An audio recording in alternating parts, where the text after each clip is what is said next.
This conference will now be recorded. All right, so welcome to our webinar. My name is Julie Surface, and I am the Houston Renewable Energy Group Secretary. On behalf of the entire HREG team, we are excited for you all to have logged on and joined us today. This panel was originally planned to be held at the end of March, but of course, due to the virus, we were not able to hold it in person. We hope that everyone on the call today is healthy and safe. For those of you not familiar with HREG, we are a nonprofit organization founded back in 1999 with a mission to empower all people to adopt renewable energy through education and community engagement. We typically meet once a month, every third Tuesday of the month at the United Way building in Houston and hold panels like the one today once a quarter. You can head to our website at houstonrenewableenergy.org to learn more. We are also recording tonight's meeting, so it will be available on our website shortly. For this discussion, we will be keeping everyone that is not presenting on mute, but please submit your questions at any time to our moderator, Rachel. You can select in the chat box on the right panel, so you should see a little word bubble that is your chat function. So if you click on that, you can select Rachel Kornick, who is the current presenter right now, and you can send a message to her privately, and that's the way that we'll be handling the questions tonight.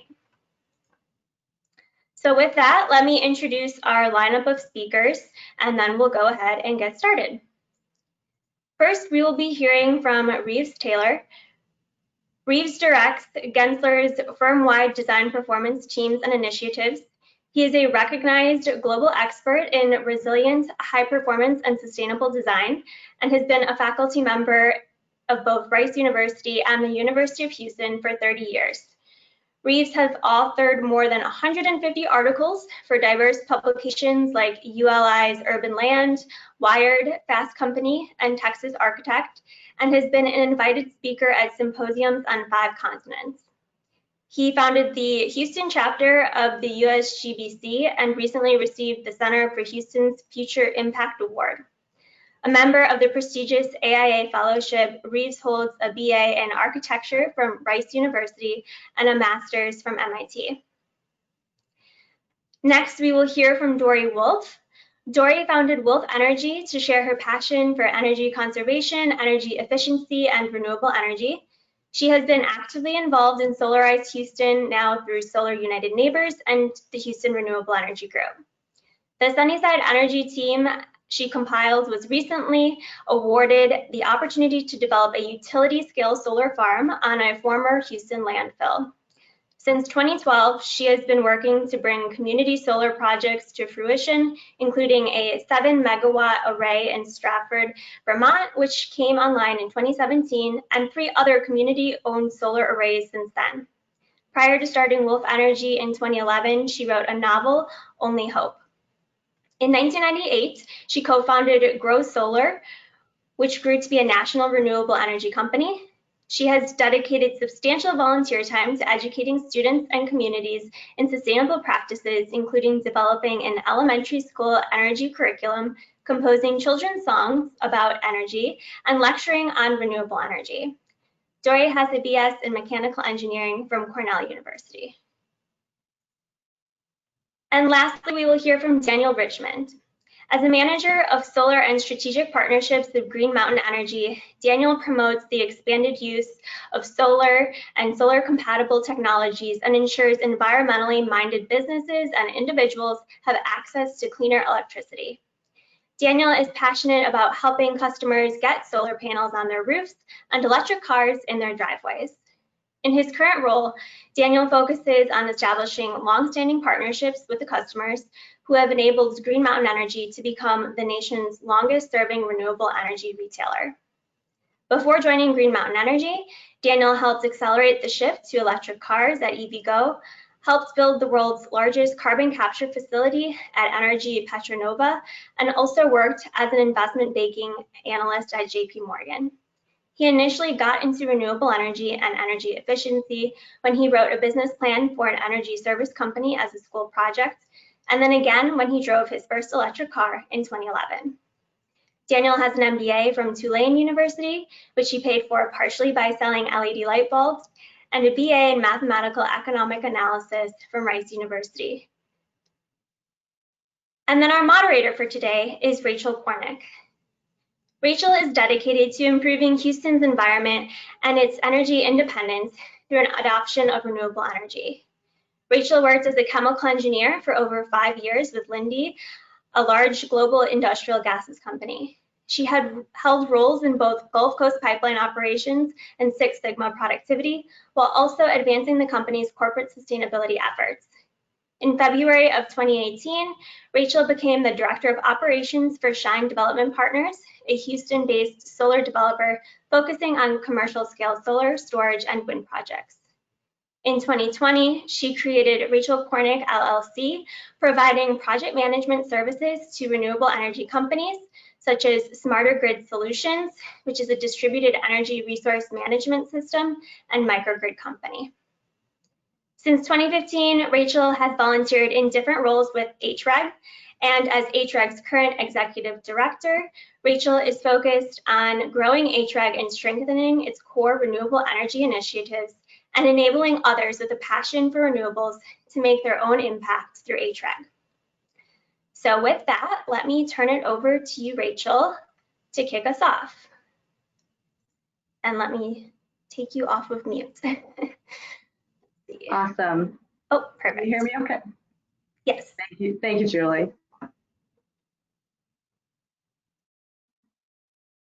Okay, so when talking about a net zero lifestyle, right, I wanted to talk a little bit about the definitions and give you a couple different sources for what the definition of net zero is, right? So the first one is Webster, of course.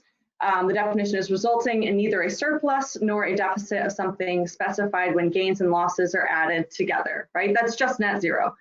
When we're talking about a net zero building, the World Green Building Council says a net zero carbon building is a building that is highly energy efficient and fully powered from on-site and or off-site renewable energy sources. Another example is from Grantham Research Institute. Net zero refers to achieving an overall balance between emissions produced and emissions taken out of the atmosphere. And finally, the EPA definition, which I think is the best because it is the simplest, net zero means consuming only as much energy as is produced. So I think you guys get the idea. Sometimes net zero definitions can include a bunch of assumptions, especially when you're looking at like corporate policies. But for our understanding tonight, a net zero lifestyle is simply offsetting the energy the energy that you use and the carbon emissions that are affiliated with the energy that you use with things like renewables, energy efficiency, driving EVs, sustainable building and architecture, and lifestyle changes. So these are the ones we're mainly going to be talking about tonight, or our panelists are going to be discussing tonight. So why is it important? Of course, most of you probably know it's important because of climate change. I imagine you guys have seen a number of climate change graphs, and maybe you've seen this one, but wanted to share something on climate change and the history of CO2 emissions, right? So this is from NASA, and it is the CO2 levels during the last 3 glacial cycles reconstructed from ice cores, however they do that. And it shows basically back 800,000 years, right? And it's fluctuating, of course, but the highest CO2 emissions level is at about 300 parts per million until today, right?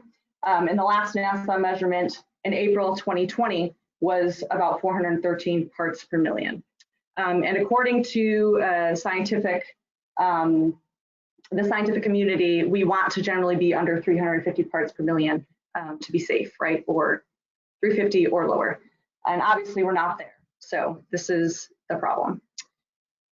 So what are the side effects of climate change? Again, there are a bunch of side effects, but the main ones are it's going to get hotter, wetter, and more extreme. So the side effects per the Union of Concerned Scientists are these 3 things. So as a reminder, when CO2 is released into the atmosphere, it acts like a blanket and it prevents the heat from escaping the Earth's atmosphere. So the buildup of CO2 is like a blanket. It makes the world hotter, like a blanket makes us hotter. And the problem is that higher temperatures are linked to almost all of climate change's most severe impacts, including frequent and intense heat waves, crop failures, and huge shifts in animal and plant location and ranges. So if carbon emissions continue to increase unchecked, by the end of the century, the hottest daily temperatures that occur in the United States in a given year could raise 10 degrees F or higher. In other parts of the world could experience even hotter temperatures. So on the topic of things getting wetter, right? As things get hotter, glaciers melt and sea levels rise. So this is obviously problematic for all sea bordering communities, which Houston is one, right? And if emissions increase, we could experience up to 8 feet of sea level rise by the end of the century. And a side note, the Gulf of Mexico is actually has one of the world's fastest rates of sea level rise. So we should be particularly concerned. And finally, we are experiencing more extreme weather patterns like hurricanes. Megastorms like Hurricane Harvey have gone from occurring once every 100 years to once every 16 years. And I imagine a number of you were around for that. The photos that we have here are, the hotter one is a heat wave and drought in San Angelino, Texas. The middle one is after Hurricane Harvey in 2017. And the final one is a map from the National Oceanic and Atmospheric Administration. This was in the Houston Chronicle, and it basically shows billion-dollar weather and climate change costs per year in millions by state. And Texas basically spends between 1 and 5 million, or 1 and 5 billion with a B dollars per year on weather and climate issues. Okay, this slide is basically showing the scope of CO2 emissions worldwide, right? You can see that historically, the United States shares the brunt of emitting the most CO2 per country. And China has basically caught up in the last couple of years. You've got the red here that is China, and then the blue here that is the United States. So we were the greatest emitter, and now China is, but that doesn't tell the whole story, because we are one of the highest CO2 emitters per capita. So, and that's in tons per year. This list here is basically the highest CO2 countries per capita. And you can see it's kind of an interesting list. You have Trinidad and Tobago, which is 29.7 tons per year, followed by Kuwait, United Arab Emirates, and then, the US down here at 1, 2, 3, 4, 5, 6, 7. So this is in 2017, so this may have changed, right? But it'll give you an idea of where we lie. So I think this is important because, we can change our lifestyles, and it actually has a larger impact than, a Chinese person in China or an Indian person in India, because in general, we are emitting more per capita. So we can actually have more of an influence individually. The next slide shows basically the greenhouse gas emissions by sector. So historically, the emissions per sector are sort of, the majority is the electricity generation and transportation. But more recently, transportation has actually surpassed electricity generation to become the sector with the greatest US gas emissions. So transportation is at about 28% and electricity is at about 27%. Given our current situation and the reason we are having a webinar today versus an in-person panel, coronavirus, I thought we should talk a little bit about how CO2 emissions have changed because of confinement and isolation and new regulations, right? So this is from Nature, and before coronavirus, CO2 emissions were rising by about 1% per year over the previous decade. But after coronavirus and in early April 2020, the daily global CO2 emissions decreased by about 17% compared with 2019 levels. And then at the peak, emissions in individual countries were decreased by about 26% on average, so pretty significant. And as you can see on the graphs here, these are all the sectors: power, industry, surface transport or cars, public, residential, and aviation, and they have all decreased significantly, right? So CO2 emissions have gone down drastically, except for the residential sector, which has increased just a little bit, obviously because we're all at home. So the 2020 impact on annual emissions is going to depend on regulations, confinement, isolation, and what the policies are across the world. The low estimate is that annual emissions will decrease by about 4% if we go back to regular life by mid-June. And the high estimate is that emissions will decrease by about 7% if some of the restrictions are followed through the end of the year. So to be continued, but obviously this has had a huge impact on CO2 emissions, and I imagine there might be some questions about this later. So our panelists are going to be discussing a number of things on how to transition into a net zero lifestyle, but this is one group that you should be aware of, and Dory is going to speak a little bit about the Energy Innovation and Carbon Dividend Act and Citizens Climate Lobby. Thank you, Rachel. Citizens Climate Lobby is a nonprofit working to empower citizens to be lobbyists, to speak out on behalf of the climate. And they have been working for years to try and put a price on carbon pollution by pricing it at the source, but giving a dividend back to citizens so that there's incentive to improve our lifestyle, reduce our carbon. And it's a great organization, and I highly encourage you to check it out. It's free to become a member, and we have a great Houston chapter. There's chapters actually all in the Woodlands. There's chapters all over the Houston area. Is that a good enough description? Yes, thank you, Dory.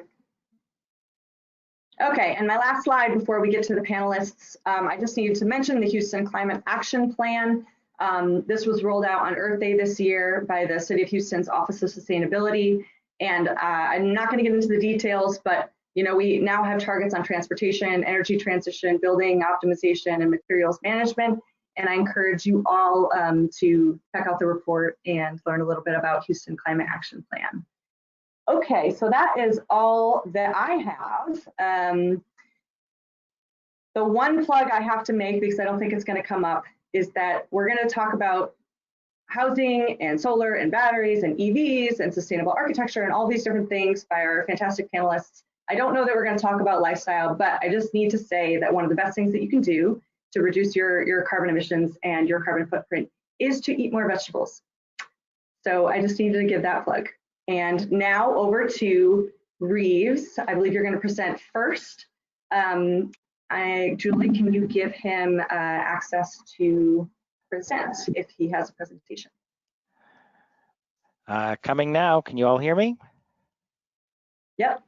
Okay, and I'm going to do it in this mode. I've had bad luck today with many viewers going into full screen mode, and terrible things happen and things freeze up. So I'm going to give you a quick overview. And again, thank you, Rachel. You got the big picture, but I want to make sure, looking at people like Steve Telsler and others on the call who are architects, most of the conversation we have with our clients as architects is just the aha about how big the footprint is of the buildings in which we live.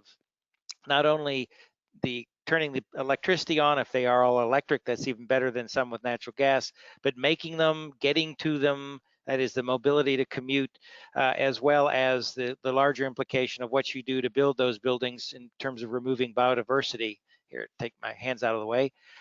Anyway, just give you the real quick idea of the big footprint, and then as the panel comes into play, I'll jump into talking about different scales of renewable and other EV futures. But I wanted to lay the groundwork for the next 2 or 3 minutes.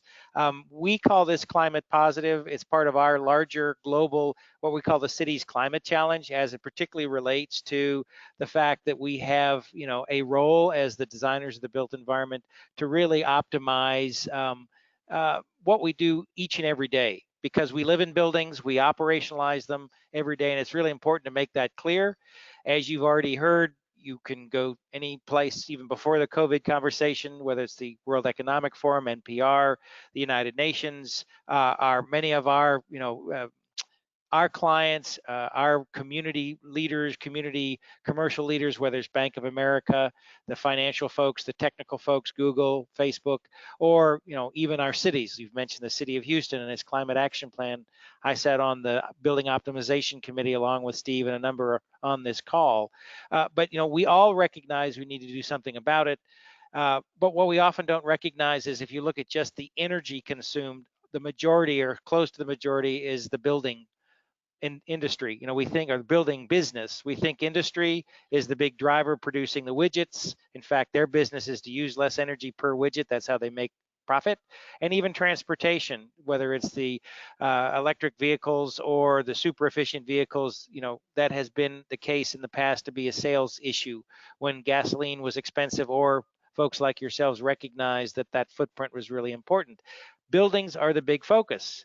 We, in fact, not more than the fall ago, presented our thinking to the United Nations, where we as an organization wanted to be completely carbon neutral in both our designs, but also how we operate our offices and encourage our communities, like this great conversation we're having, to really take your arms around and understand the implication of the built environment. And our goal is not just carbon, but really all greenhouse gas emissions, which comes to the real conversation. Buildings and climate are connected in these four important ways. This is not, my focus is not about produce and food that Rachel brought up. There's a lot of discussion we can have in the panel about how the farmers and ranchers do their business to perhaps have less of an impact with how they do what they do. But my focus is the built environment, how we choose where we build our buildings and to restore or regenerate or leave alone biodiversity, the carbon sink. Making of the buildings, the stuff of the buildings is, in fact, as you'll see in a minute, the first and biggest impact. Choosing to build new versus to reuse, reposition, reclaim is really important. And of course, it also is, do you have to build as big? Using the operations of the buildings. That's not just turning on the electricity, but using water that takes in Houston a lot of energy to get to us and then to be cleaned. So it's resource use 101. And then the impact of getting to and from the buildings is a really big conversation we'll have about in a minute. Mass transit in this day of COVID, question mark. But more importantly, one person per car is not what we need to do for our future. And as I said, in the life of a building, whether it's a house or a building that you may have as a store or your office building, in the long term, 72% of that footprint is turning on the building, operational energy, the lights, the plug loads, the vending machines, where about 28% is the embodied energy. But imagine if indeed our focus with the 2030 commitment, the focus on getting to net zero in less than 10 years, we have to make those buildings in that time frame, or we choose to reposition those buildings in that time frame. And that's really important. And so, if you're thinking about the built environment, these are what we're coaching our teams and would share with you about 5 strategies at the inception of, I need a building to live in, to teach in, to provide healthcare in, etc. Do I need to build it? Can I reuse something that's existing? An existing building is the most sustainable and steps toward carbon neutral building you can find. Build right size, super size is not what we should be doing. Climatically work with the sun. Even in Texas, historically, we were very smart with our buildings and their orientation. So the idea of climate and making sure that we don't have to have heating or cooling because we ignore smart passive approaches, which is a topic in and of itself we'll talk about perhaps with the panel. In general, when you're creating the building or as a consumer, just use less stuff and potentially use appropriate stuff or materials. The idea of bio-based, things that grow, sequester carbon, wood products that you put in a building and are wonderful. We love that look, but they also are sequestering that carbon in that building for the life of the building. Or products that aren't plastic-based per se. Again, plastics, interesting conversation about what does and doesn't fly. And we've got lots of examples, even in Texas, where we reclaim buildings and look for not only the historic preservation or repositioning of a really great building in the right place. But that materiality, 95% of making a new building's carbon could be avoided by repositioning an existing one. And that's not inconsequential with steel and concrete and plastics, etc. And as I mentioned, the solar orientation, in our part of the world, east and west is something we shouldn't have lots of facades, windows facing north and south, south with some shading, north with, the idea of some nice northern light. It's something as simple as when we have to build new, being smart about our building orientation. And then also recognize that, even in this challenging era of COVID, minimizing stuff in the work environment has, as you can see, some advantages with energy efficiency, but also less materiality means less footprint of the carbon footprint. And again, quick overview, last but not least, we have examples here in Houston where there are in fact net positive buildings. Taking all of these things into play and then looking at what you're about to hear from my colleagues in smart renewables, geothermal, very tight envelopes. This is the Houston Advanced Research Center in the Woodlands, where you can do this, you can follow these smarts about building the right size. And in this case, yes, we had to build new to vacate from an existing lease for another use of that building. But the idea is that it can be very cost effective to do the right thing for the climate, as this little project shows that it can be done. So that's my quick overview before I let the rest of the panelists do their amazing thing. So thank you.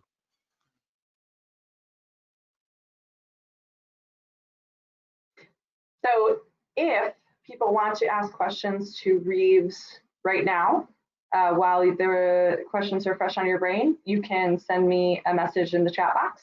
You better do it quick.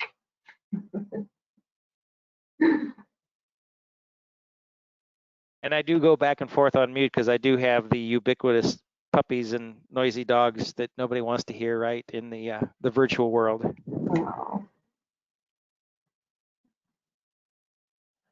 Okay, I'll give you guys some more time to think about your questions, but as the presenters are presenting, feel free to shoot me messages throughout while you think of them, and then I can, read them off after the panelist is done presenting. So next up, I think we have Dory. She can take over the screen for her presentation.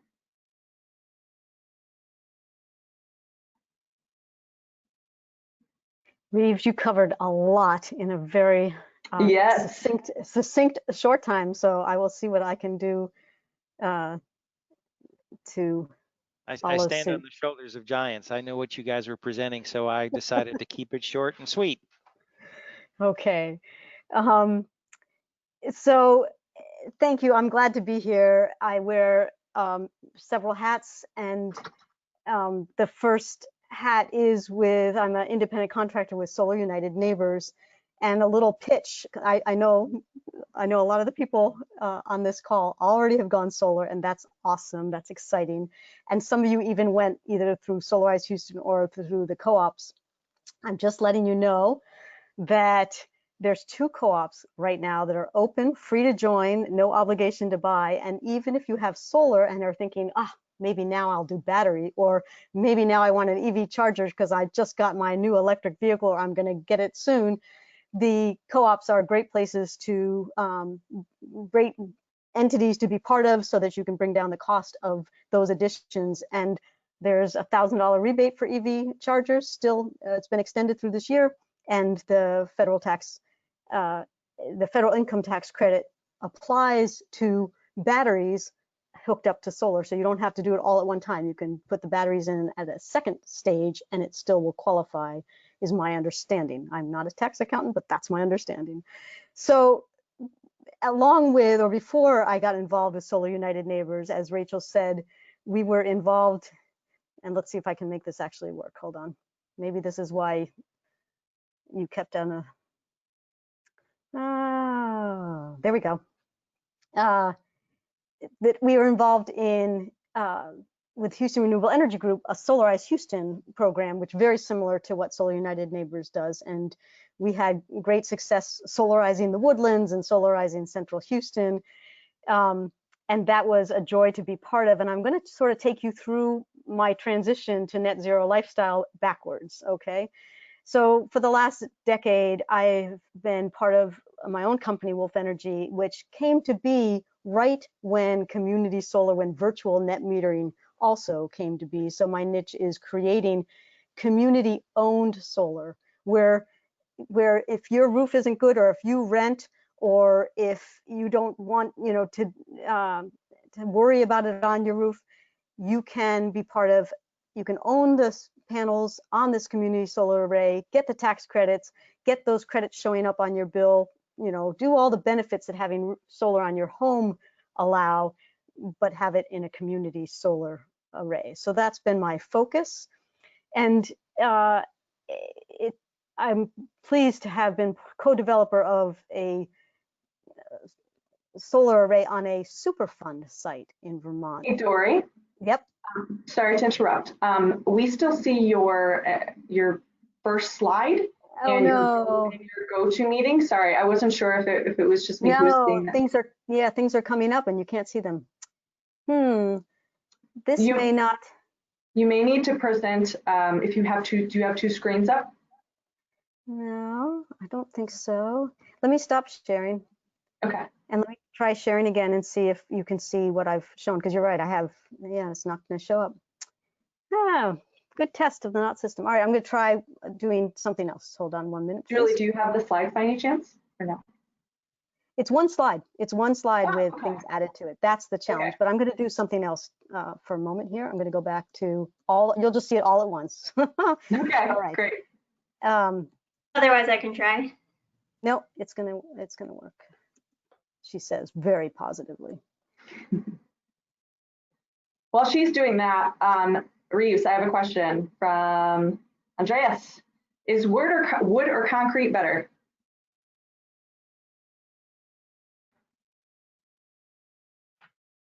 Did I catch you off guard, Reeves?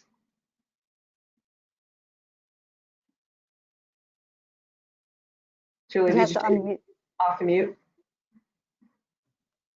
Let me see if I have to.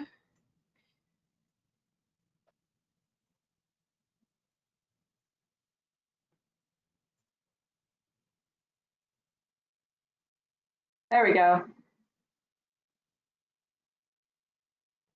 All right, well, we'll let Reeves. Now. Thank you. All right, we'll let Reeves. So I started with just the Solar United Neighbors, went to Solarize Houston. I'm going around clockwise. Wolf Energy, the Superfund site, community, one of the community solar arrays where, again, people own it. In our transition, we made our passion our livelihood. And so as people say, well, I want to get into the renewable space, Rachel has done a great talk about that. Volunteering, following your passion, whether it be, I'm a mechanical engineer, whether it be mechanical engineering, whether it be accounting, we need all disciplines in the renewable energy space. So follow your passion if that's where your passion lies. And going back in time, I had the great opportunity to raise children and sing with them and work with them. So we did the whole Earth tour. I went to PTA classrooms and tried to instill that it's the small stuff, it's the little things that make a difference when you're transitioning to a net zero lifestyle. It's the insulation and the weatherization. It's as Reeves was saying, finding a place to locate that doesn't take a lot of energy to get to and from. It is siting, if you have to build new, siting your home to incorporate the passive solar, or in this case, when we came to Houston, finding a home that allowed us to do what we wanted to do with a south-facing backyard roof space that we could then add solar. But I laugh because we drive around a smart car, 55, it's an electric smart car, 55 miles to the battery, to the charge. And people go, 55 miles. But if you locate yourself in a place that you can get to where you need to get to, that car can get us into the city and back twice before it needs charging. So it's, 2 days worth of commuting and it's great. It is an individual car, two-person max, but it works. So what I really want to spend just a little more time on than normal, and it's outside of my career, is that little, I don't know if you can see it, my screen blocks it, but that little yellow, I'm sorry, the orange lawnmower. All right, so I've been using an electric lawnmower for over 20 years. No cord, just battery, charged by the sun. And I can't tell you the joy it brings to know that I'm mowing, especially around my vegetables, without spewing any pollutants. Knowing that, so I have a statistic for you that will inspire you maybe to, maybe one of the new career paths will be having green lawn services that use no gasoline whatsoever. That's a vision I'm not going to fulfill, but maybe one of you will. The EPA estimates that for hour-to-hour gasoline-powered lawnmowers produce 11 times as much pollution as a new car. So the EPA as air pollution, the EPA again says that air pollution equals 43 new autos driven 12,000 miles a year. That's what lawn care produces. So when I'm out in my neighborhood, I mean, not only the noise pollution, but especially with the leaf blowers, but you think about those single stroke gasoline engines are polluting far more than these new cars. And so if you wanted to make a step in that direction, think about green lawn care, think about not having a lawn, think about all that, just like eating vegetables, Rachel said, if you can do the green thumb and have less lawn, more native plants, more pollinator friendly plants, all good. This is all one world, all one cycle. So I think I've gone full circle, except to end with this Sunnyside project, which is kind of a culmination of the Superfund site and the community solar and working with like Citizens Climate Lobby, organizations that we're going to try and make this good for the Sunnyside community, good for the environment, and add a resilient component into it. And we have great news. We have actually done our first step of getting it with ERCOT. It is submitted for the screening. So that's a great first step. We have a wonderful co-developer on board, BQ Energy Development. So that's thrilling news. And if you are interested, if you've been trying to go solar, but your house has too much shade, or you move around in center point territory more often than you care to admit, if you rent, an apartment or a condo where you can't do solar, any of those reasons, or just because, you can go to solarunitedneighbors.org/Sunnyside and sign up to be on the list saying you're interested, and we'll keep you up to date when we're ready to get that community solar piece moving forward. And I think I may have mentioned, yes, I mentioned the EV chargers, so I think I've mentioned everything. One other just tidbit on putting solar on your home and trying to make your home as net zero as possible. It actually, on the south side, or it can act as a shade barrier, right? It can protect your home from that a little bit of extra heat as well. So many good benefits for going solar, and I love to talk about it with anybody who wants to learn more.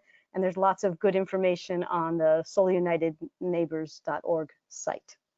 And I think that is the end. Thanks, Dory. I am going to have Daniel present next, and then we'll take questions after. We've got some coming in, but I just figure we'll just keep them to the end. So Daniel, if you are ready.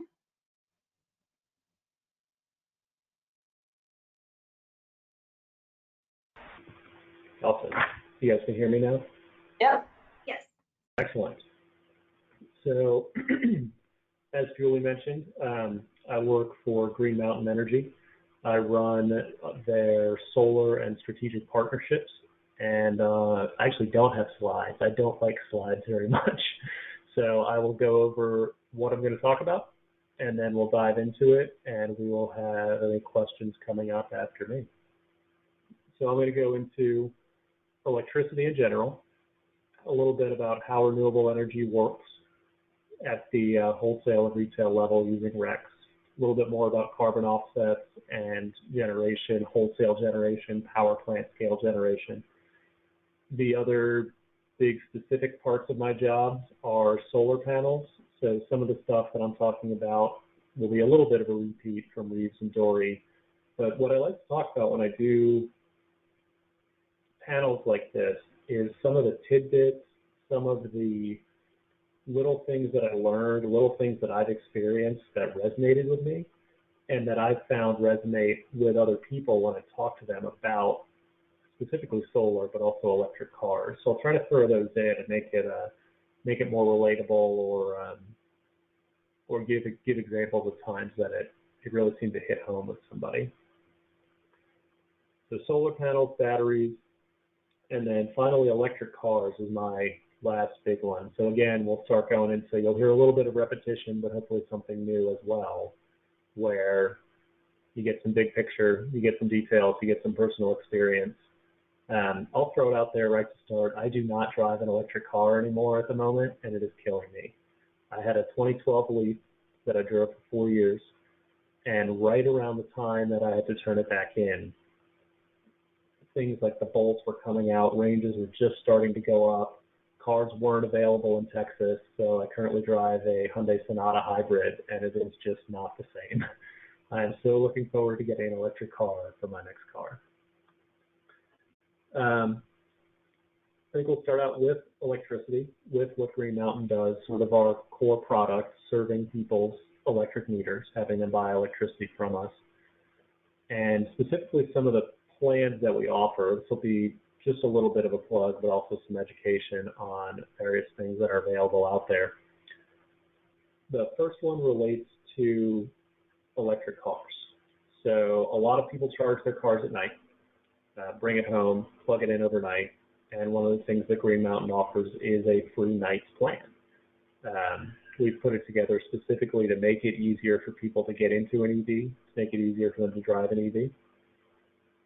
And it's one of the benefits of the competitive market in Texas is you can choose a plan that suits your needs, suits your car, and suits the ability to get green electricity and renewable electricity. We do work with RECs, renewable energy credits. A lot of people, even in the industry, sometimes seem to get confused about how they work, and part of that is because they are really confusing. The best way I've discovered to talk about it to people, at least quickly, is to say that RECs are an accounting mechanism that makes sure that no more than one person is claiming each unit of green electricity that goes onto the grid. Think of it as somebody builds a windmill, and then everybody in the grid, everybody in Texas says, oh, I'm the one using that power. So it's a way, RECs are a way to prevent that from happening. We've been doing some fairly interesting things with RECs, helping customers get the type of renewable energy that they want, whether it's wind energy, whether it's solar energy, making sure that the dollars they spend on electricity go towards or support projects that they want. Two interesting ones, maybe one interesting one that we have is the ability to select maybe not a solar plant, but to have the RECs retired for you from a plant that's located close to you. So in the Houston and Dallas areas, you can actually sign up to get, if not the electricity, at least the green portion, the renewableness of the electricity from a plant located in that area. I could go on for a long time about RECs and how that market works, but I think I'll move on in the interest of time. Second one is carbon offsets. We know that sometimes it's not possible to reduce the carbon, or sometimes people just don't want to. I was thinking about people driving cars. It's fairly easy to switch to renewable electricity, but it may not be as easy to green up something like natural gas usage. I know at my house I don't really have a choice. I use natural gas, but the house is piped for it. That's how I get a lot of my heat. So carbon offsets really help, no pun intended, offset the carbon emissions from sources like that. The easiest way to think about carbon offsets is I burn natural gas in my house, and it gets pulled out somewhere else. I think about it as tree planting. You know, I burn carbon, we plant a tree somewhere else to pull that carbon out of the air.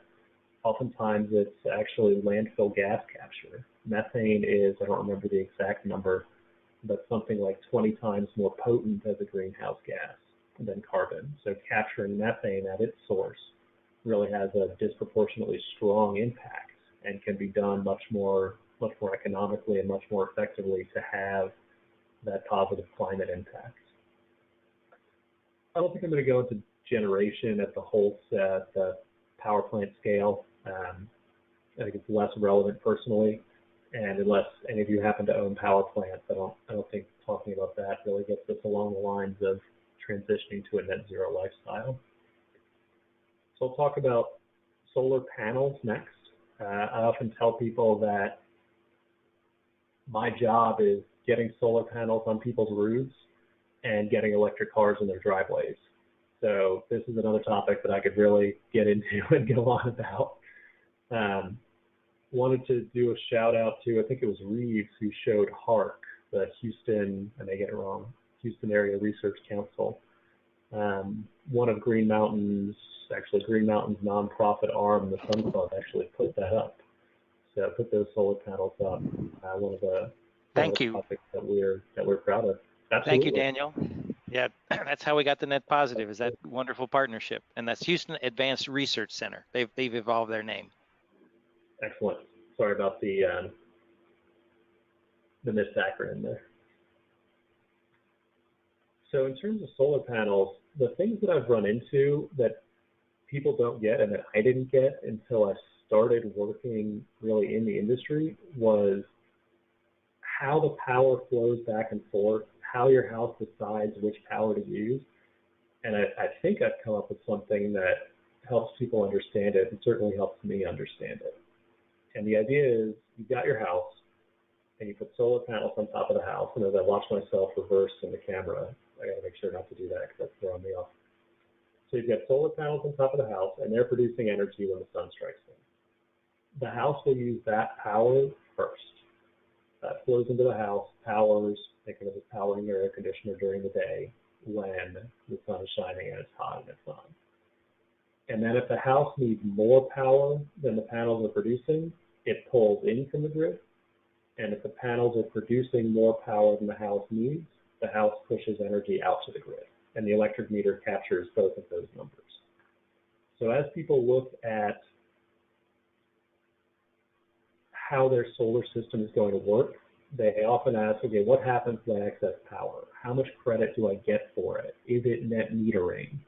And those terms get thrown around and they get defined differently in different places. And I found that relating to somebody sort of one-to-one helps them get it. And the easiest way I can do that is to say, Green Mountain will give you one-to-one credit, 100% buyback rate for every kWh that you send back to us.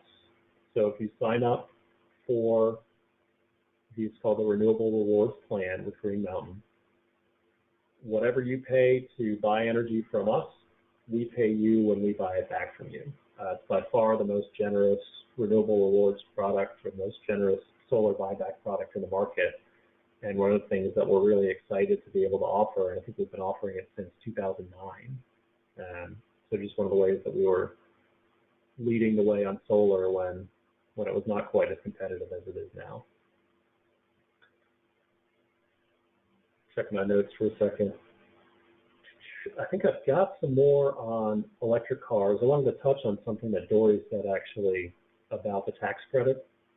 Again, not a tax advisor, so check with them.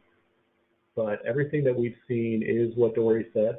The tax credit applies to batteries as long as they're hooked only to the solar panels and they're not charged by any other system, so they're not sort of grid tied and solar system tied. The other thing that we've noticed, and I think we've had people do this at least as of last year, is with the tax credit both stepping down and having that year-end cutoff for when you can claim it. What we've found and what we've told people about, I don't want to say advise, is that only 5% of the project needs to be completed in order for you to claim the tax credit that year. So if you were to sign a contract and make a down payment on a solar system in December of this year, and then construction started next year, you should be able to claim the tax credit in this year, in 2020. So just wanted to touch on that based on our experience. Go back to my notes, since I know I'm just sort of talking, and there's not that slide structure. So let me let those sink in and see if there's anything in mind that I wanted to hit. I'm going to go a little deeper into electric vehicles, a little bit about my journey, a little bit about them in general, and a little bit about the future of where we're going over the next couple of years. So moving away from car ownership entirely is certainly possible in some places. I think it's less possible in Houston, just because we are more spread out. Public transportation is not as available, not as ubiquitous, not as widespread as somewhere like New York, at least out in the burbs where I live. I've done what I can to make my commute car free. I can bike to a bus stop, and then the bus actually drops me off right at my office, but I realize not everybody's in that situation. So it can be tough to argue for getting rid of cars entirely, and electric vehicles really help reduce that. We've talked at least a little bit about carbon emissions from electric vehicles. When paired with renewable energy from the grid or with solar on your house, there's certainly zero emission. Something else that always strikes me is even using grid power, even using just regular old grid power, the levels of local air pollution, SOx, NOx, particulate matter, volatile organic, those are also reduced by 70 to 90% when you're driving an electric car, just because somebody operating a power plant is so incentivized to get every little bit of energy out of that, whatever fuel they're using, compared to me or you in your car, a gasoline car, where the engine is just providing what it does and not sort of running at a super efficient level. So that 70 to 90% reduction in SOx, NOx, smog, local air pollution has always struck me. A couple of other misconceptions, I don't really think is the right word, but a couple of other interesting notes about electric vehicles are I know I mentioned I drive a hybrid, I like it. It's not as good as an electric vehicle. The premise of a hybrid has always been you trade great gas mileage for a kind of a reduced driving experience. It's a little funky. People have always said, it's not as powerful as I thought. And with pure electric driving, you get both. You get a better driving experience, you get reduced fuel costs, you get things that are a lot quieter, and you get fueling in your garage if you have one. I mean, I always loved going out and just being like, this car is full. I don't have to do anything to it. I don't have to set aside time to drive to the gas station. I don't have to think about how much gas I have. All I have to do is plug it in when I get home, and the next day it's totally full. So I've seen the term gas anxiety used as an analogous term for range anxiety, and having driven one, it's really true. When I switched back to a gasoline car, it's like, I'm at a quarter tank. All right, now I'm at an eighth of a tank. All right, how long can I go before I have to fill up? There's a lot out there on cars that are available, but the thing that really strikes me is the ranges have gone up so much over the last 10 years. 10 years ago, I got a Nissan Leaf. It cost $35,000, $38,000 and would go about 75 miles. Now, cars that cost that same amount go 4 times as far, 200, 250 miles. So just that reduction in cost and increase in technology has been slow, and you don't get these sort of, this year it's like this, and next year it's this quantum leap in technology, but that slow improvement has just built on itself over time. And then finally, people ask, how do you compare the cost of electricity and the cost of gasoline? People think of gasoline as either costing, $1, $2, $3, $4 for a gallon, and they think of their electric bill as costing $100, $200, $300. And you've got to work your way down to, okay, for the equivalent energy content, what is that actual cost? The rule of thumb that I've always used is if you take your cents per kWh for electricity multiply by 8.5, and that factor brings in all sorts of relative mileages and efficiencies and costs and ranges and everything. You'll get what the equivalent cost of gas is. So if you pay 10 cents per kWh for your electricity, that's the equivalent of 85 cents per gallon of gas. And the really great thing about electricity is you can buy it in advance, even as just a regular old consumer. So Green Mountain right now will lock in your electricity price for less than $1 a gallon for the next 5 years. I know people were really excited when gas went down to $1.29, and I was sort of like, yeah, how long is that going to last? So getting that for 5 years is one of the other benefits of electricity.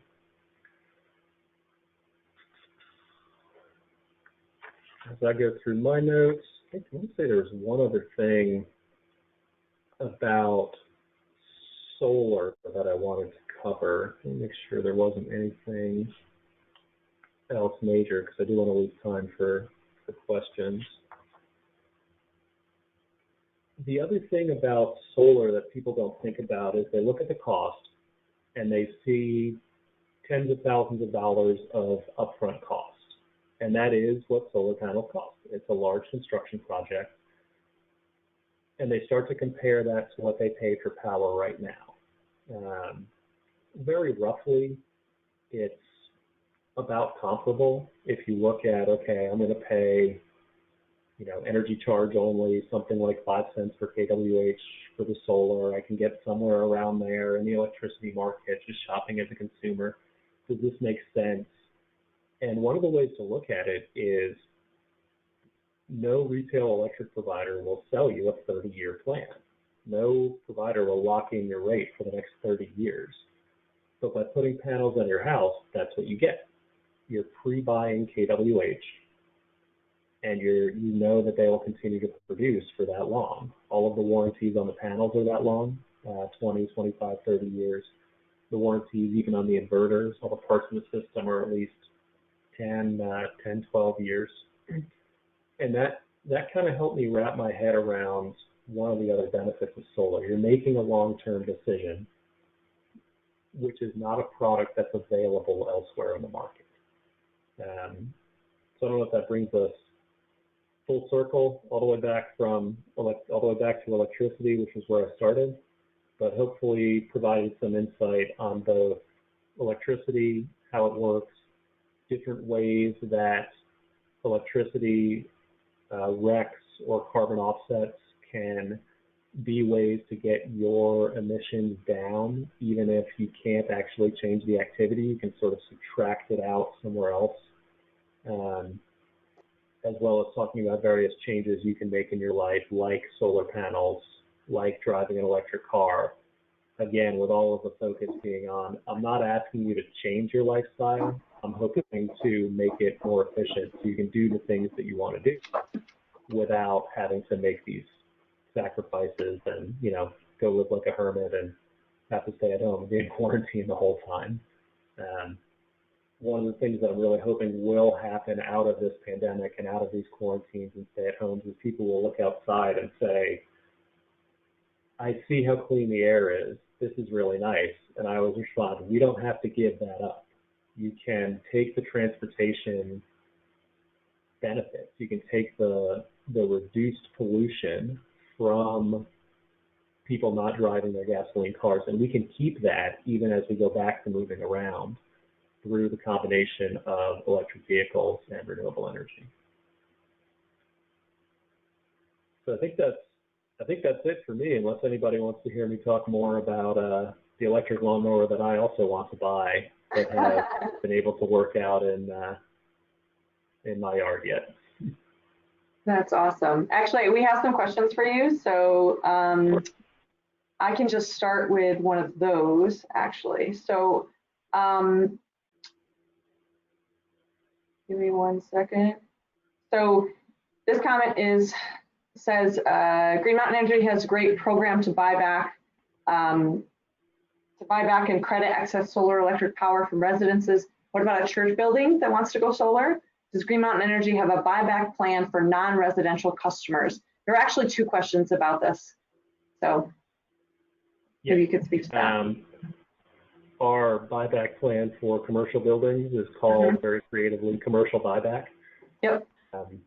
If you're talking to somebody at Green Mountain today about electricity, just mention that you have solar, want solar.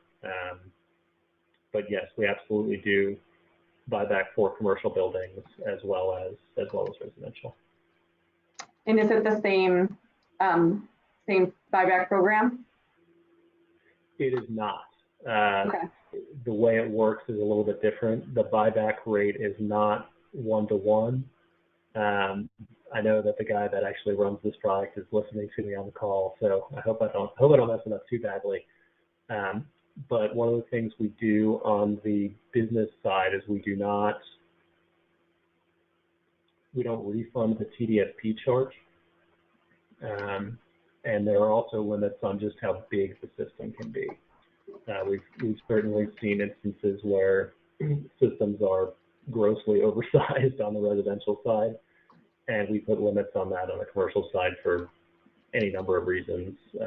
Primarily, we don't really want people running power plants. That's not the business that we're in. And on the commercial building side, it has the potential to be much larger than on the residential side.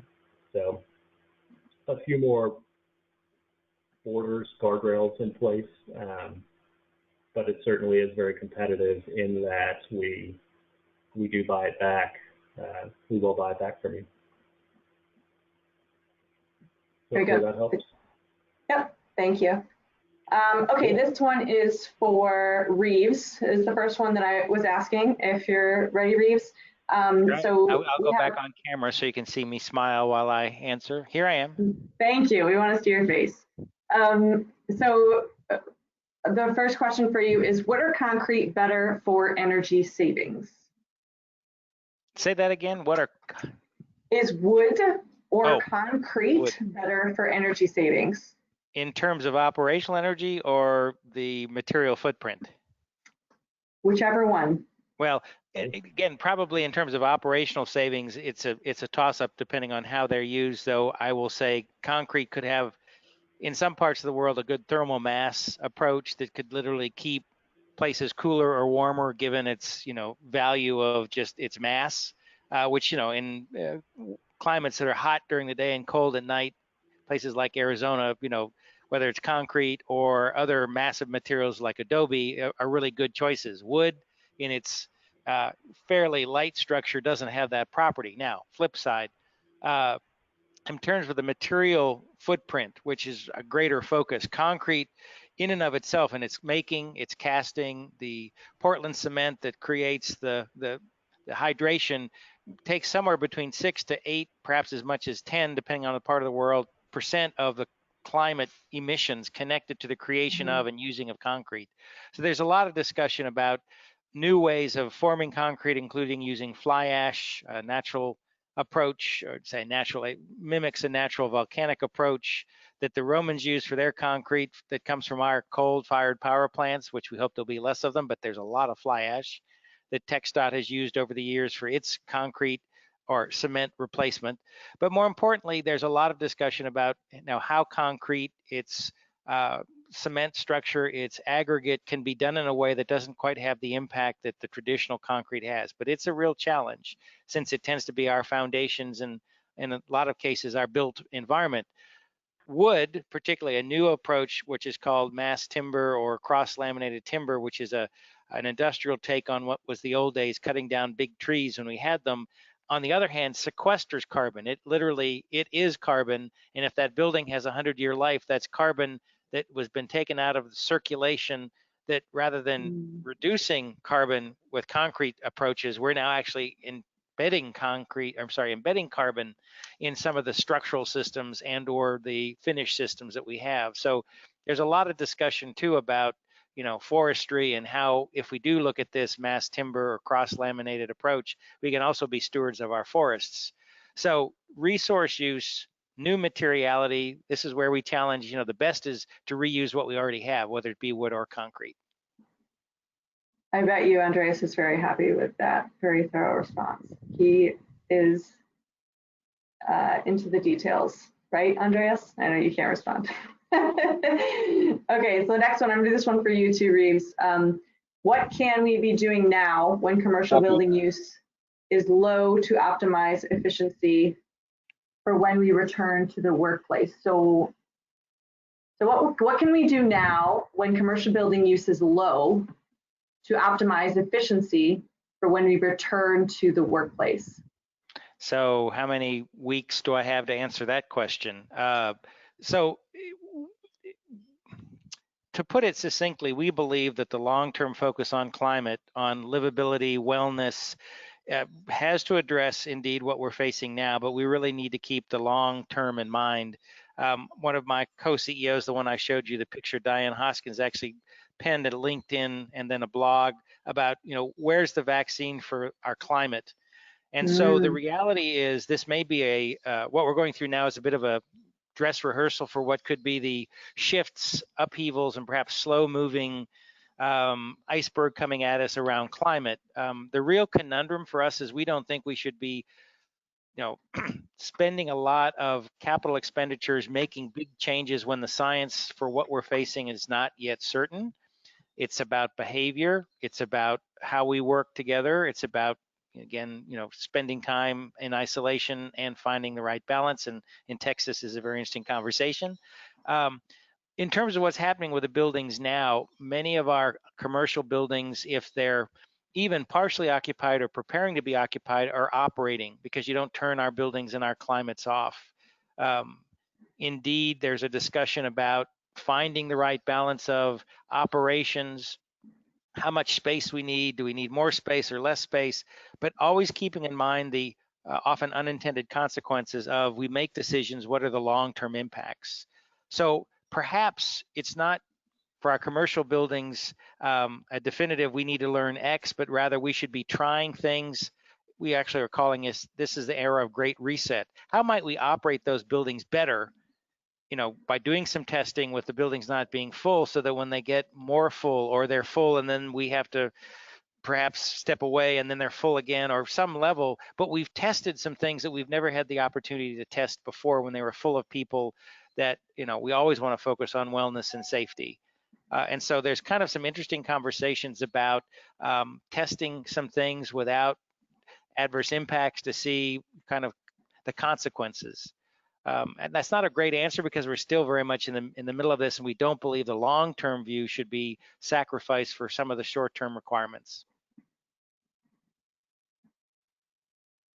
Great, thank you. This next one is not a question, just a comment. We've got a couple of these for Dory. I'll read one of them. Thanks for the tip about lawn care, a great place to start for those who cannot afford bigger changes yet. So yeah, that had a couple of people write about that. And then I also did not know how much of an impact, using a regular lawnmower had. So thank you for that. I'll give one to Daniel. So this is another one about the buyback plan. So the question is Green Mountain Energy fully committed to the 100% buyback of solar? If I put solar panels on my home, might Green Mountain Energy end its buyback policy? Certainly we could. What we've been telling people is, and this relates to that long-term thing I got to a little bit ago, we will fulfill the terms of any contract that we sign with you. So if you sign a 12-month agreement with us, we will honor it for 12 months. I think at one point we had a 3-year agreement. We'll definitely honor those through the end of 3 years, but we do have the ability to change those contract terms for new customers if it turns out that the product isn't working for GME. One thing that I hope to do, and I don't think I can actually make a promise on this, but it's certainly something I have the ability to fight for internally, is if you put the panels up through Green Mountain, if you use us for the installation, for the design work, we will, or at least I will, as long as I'm here, try to treat you as favorably as possible if any of those changes are made. So we do have the ability to create plans, and we've got a lot of flexibility in this market that even just to the north of here at Entergy, or in some of the co-ops in the Dallas area, people don't have. So we've got a lot more flexibility with our status as a rep to create plans for people and make them as favorable as possible, or make sure that they work for both the customer and the company. Okay. This one is for anyone. So we see new developments going up all the time here in the greater Houston area, and yet you don't see solar as part of the buildings and homes being built. What are the reasons that you don't see a residential development with solar on the building? Is it money? Is it lack of interest from the developers? Anyone can take that. I think I'll start with it. I don't know if Reeves does residential. I don't do residential sort of construction, but some of the reasons that we've seen are sort of several things here. It's a lot easier to prepare a building either for solar or for electric cars when it's being built, when it's being designed, as opposed to trying to go back and retrofit it later. Some of the things that I've seen are just putting extra breakers in. You've exceeded the size of the breaker box. You need a whole new breaker box. That's a lot of labor. It's a part that's getting thrown away that's worth, I don't know exactly, but call it $1,000. So it really adds to the cost. Some of the reasons I think for them not doing it are they don't see the demand. They don't, developers don't get complaints from customers, or at least not from any appreciable fraction of their customers, that their house wasn't built with either solar panels on it or ready to get solar panels in or ready to get an EV charger installed. So they don't, I would imagine they don't sort of see the return on that. One thing that we could do, and I think either California or places in California have done this, is say that all buildings have to be made either solar ready or EV ready. It costs on the order of a few $100s per building, is my understanding. Smaller buildings less, larger buildings potentially more. But making sure that we plan ahead for when people do want these things. I'm not an expert in this area, but those are my observations that I've seen over the last 10 years doing both EVs and solar. So hopefully that provides a little perspective. And if anybody else wants to jump in, I'd be curious to hear what you have as well. So I know that Steve Stelter is on this call, Yeah. and I bet he's rolling over wanting to say, but the city of Houston does have solar ready requirements for new residential construction. So it's not much. It's like, I think, a 3 kilowatt equivalent portion. But Reeves, you were going to say something. I was going to talk at two different levels. Obviously single family houses with some history in the background, where I used to do research work with HREG. I think Daniel's spot on, which is, what's the return on investment with the cost per watt coming down? It's a lot better, but do you have the roof? Do you have the carport? Do you have the site that makes a dent in your needs? What we miss here at the residential scale is probably more so corporate scale in downtown or whatever's even more so, which is the goal for renewable is to drive down your demand in the first place. That is, don't use as much electricity, get from natural gas to electricity, which is heretical in Texas, I know, but the idea of, an all electric vehicle or all electric building, which includes EV challenges, that's a big draw of power if you're adding that to your renewable, inventory. But the goal in all of these cases is drive down the demand to begin with. That's conservation that pays for itself quickly. And that's often not in the mix with residential design with what is pretty standard, frankly, leaky envelopes, and the roof is a dark roof, and you've got great Energy Star appliances, but no one's trained the users, the owners, how to use them right. I mean, there's a lot of things that make our energy demand outstrip what a reasonable on-site renewable can provide. Switch to commercial, there's a lot more focus, EEB, and a lot of codes, and Steve, thank you, coaching, where the facility managers know to save energy creates better profit for them, since the market drives what the landlords can charge for rent. The key is you're not getting a lot of site to build renewables, and so it doesn't make sense to put in 5 or 10% renewable capacity. In some parts of the world, we're seeing that does, because that's now the backup or resilience that is a hurricane comes through and you lose power, and at least, beyond when your battery runs out or your diesel runs out, perhaps you've got a little bit of power to keep the building conditioned or operated. It's kind of a resilience approach that we're seeing more of that around in our commercial clients. But the conundrum is getting enough power to make it, offset to be totally net zero, with the exception of the partnership that Daniel mentioned with HREG. It's rare in our tough climate and tough behaviors in using energy. First and foremost, that's what we got to tackle before you even think about putting PVs on buildings. Mm-hmm. Actually, I'm going to ask one of these questions that you can sort of carry on with where you're going with that. So someone would like to hear, Dylan would like to hear about some steps we can take to capture passive heating, and probably more importantly in Houston, cooling in the home that is already built. So go for it. So 101, building physics 101. If you're building from scratch, learn from history. If you look at the older subdivisions built, plotted around 1900 or before, they knew where the wind came from in the summertime. They knew the sun paths.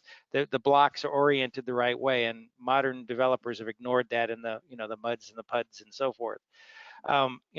So one of the fastest things, and this is all,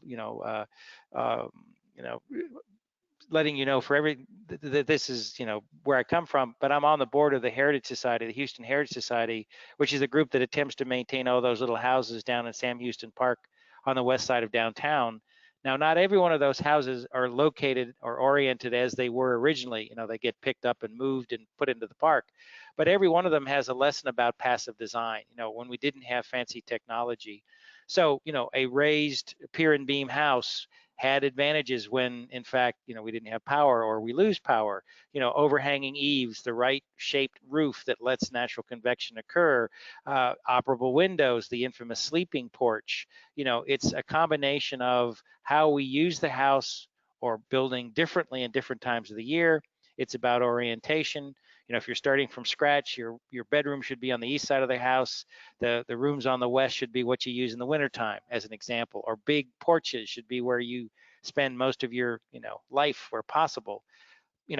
There's some interesting new high technology that actually does some energy phasing based on extraction of heat or cooling, or at least the complexity of hot and cold next to each other. I'm not explaining it right, but I'm keeping it simple.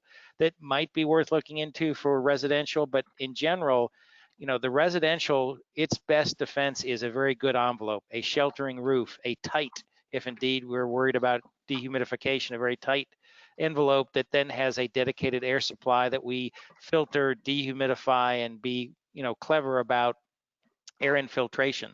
So, there's a lot of strategies that, if you look back, there's some very good U.S. government documents from, roughly 20 years ago that looked at our climate and had all kinds of great suggestions about everything from the appliances you get to, how you refrigerate your food and not dump the compressor heat into your kitchen. There's a lot of these tactics that add up that are some very good, systemic thinking of how to make that house work with passive or minimize the aggressive, HVAC, which for the most part still is the biggest energy demand in our buildings and in our houses in Houston.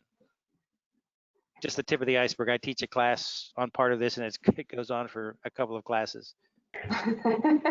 I'll actually add one piece to that, and you were describing a bunch of stuff that I think I want to put in my house, although my house was built in 1983 and has everything you were describing: leaky envelope, refrigerators venting into the kitchen, all that stuff.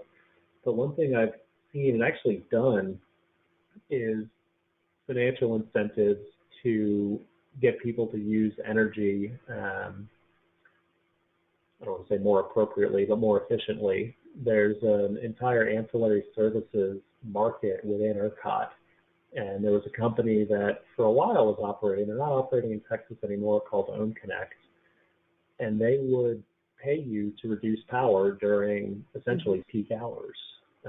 One of the things that fixed price contracts do is give you no incentive to reduce when dirtier energy sources are being used. Every power plant is firing, it's 4 or 5 o'clock on an August afternoon, everybody's turning their air conditioning on. The individual consumer, the individual business on a fixed price contract has no incentive to reduce. So adding some of that stuff in, and we've seen retail electric providers doing that. We've done some of it. I've seen this independent company was doing it for a while.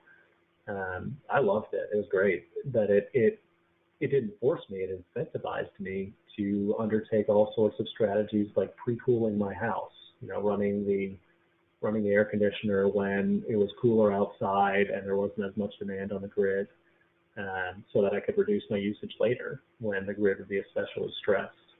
So there's a lot of, I think the crux of that is there's a lot of complexity behind the scenes that people don't want to think about, and I understand why. It's complicated, it's really nerdy, it's stuff that I like, which means other people probably don't. But there are opportunities there for people that want to think about it, and that want to make an impact on it to try to get that working. So sorry to bring up a company that's not in business anymore, that's not currently operating, but got me thinking about different financial ways of doing that.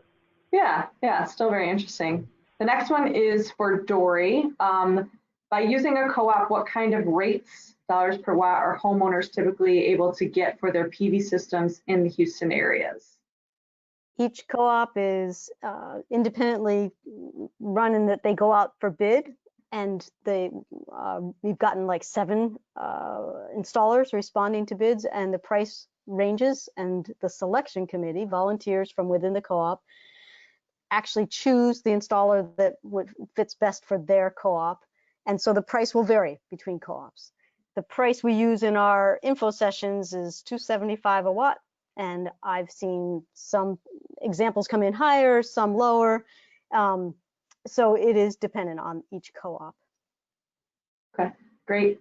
Okay, so we only have a few minutes left. I'm going to do rapid fire questions to try to get through these, and you guys have about 30 seconds to answer each one. Are you ready? Dun, dun, dun. Oh, let me see what I do. Okay, let me find them. Okay, is it worth switching from a gas dryer to an electric dryer?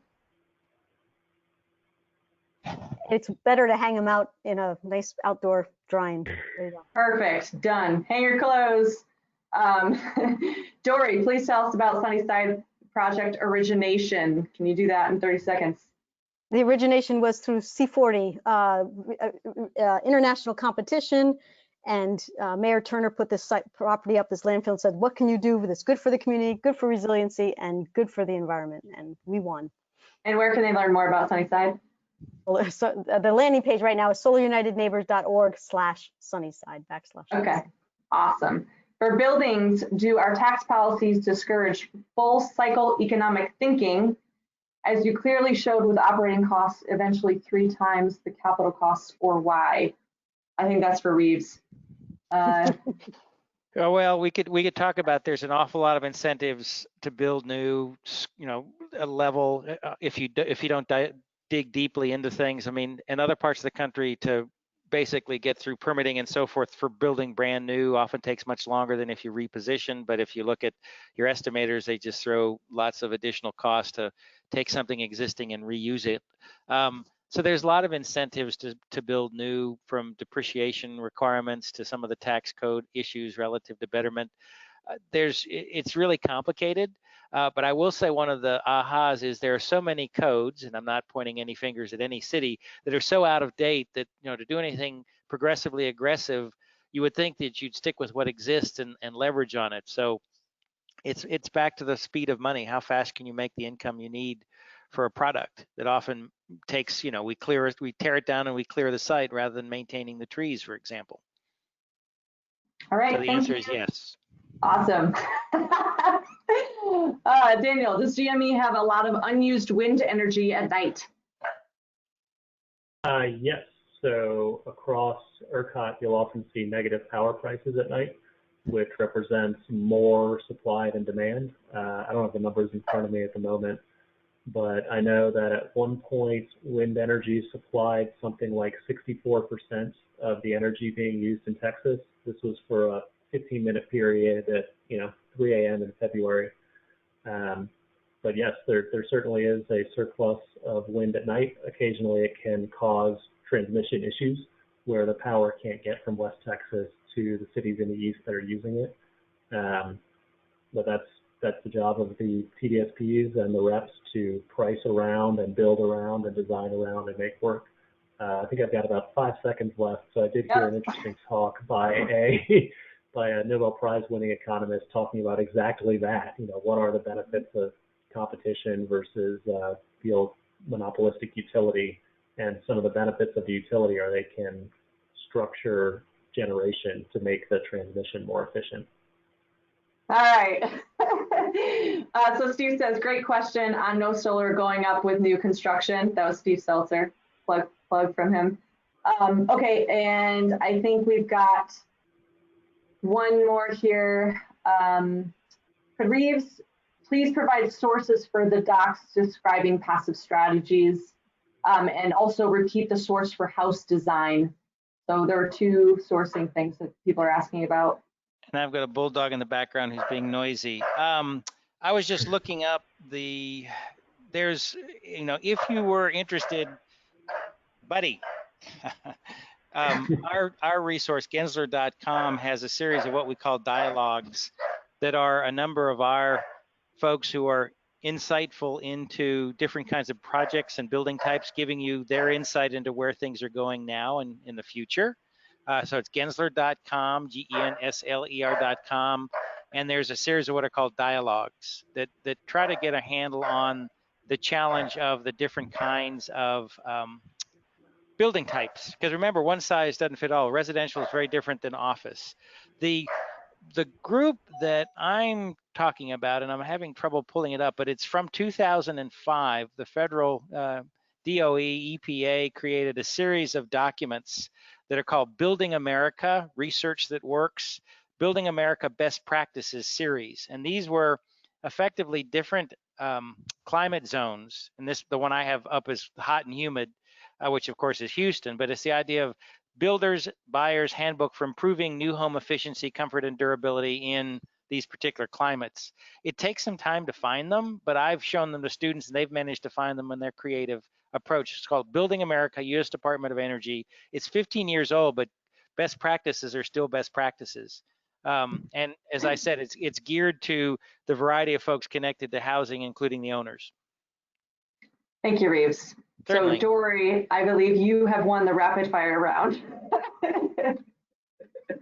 I'm just kidding, you all did great. Listen, we have like a few more questions. I'm sorry, I couldn't get to everything. I tried to do the rapid fire. We have 1 minute left. Julie, do you have anything that you want to say to wrap everything up here? No, I just want to thank everyone for participating. I think we had a really good turnout. And like I mentioned at the beginning, we are recording this and we will post the video on our website. So once that's up, we can send an email to everyone that participated with that link. Very good. Thank you, Julie. Thank you to all the panelists who all were wonderful. Learned a lot tonight. Thanks for being with us. Do great you. things. Thank you, Julie. Thank you, Rachel. Talk soon. Thank you, Julie. Thanks, Rachel. Bye-bye. Bye, everyone. Bye.